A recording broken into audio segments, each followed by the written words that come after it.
Ini adalah kipas angin bekas yang saya manfaatkan menjadi alat serbaguna.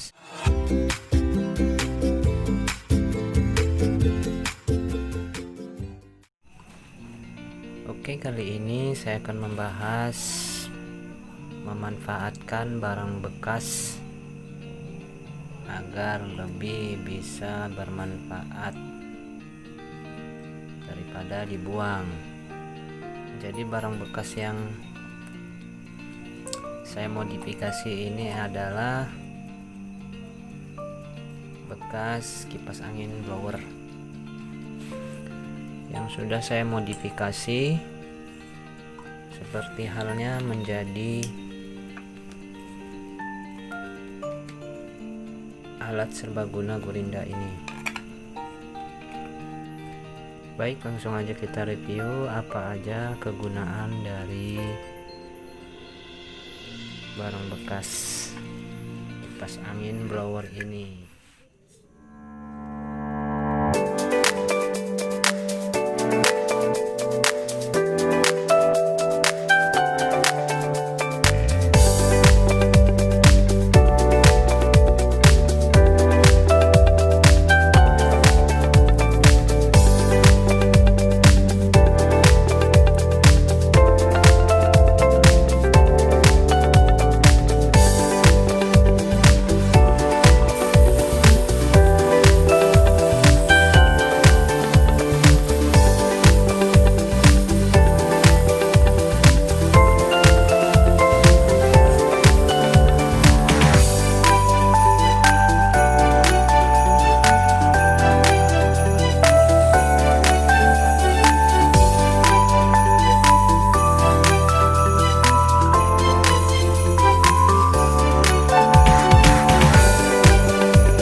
Ya, segitu aja dari saya, semoga bermanfaat.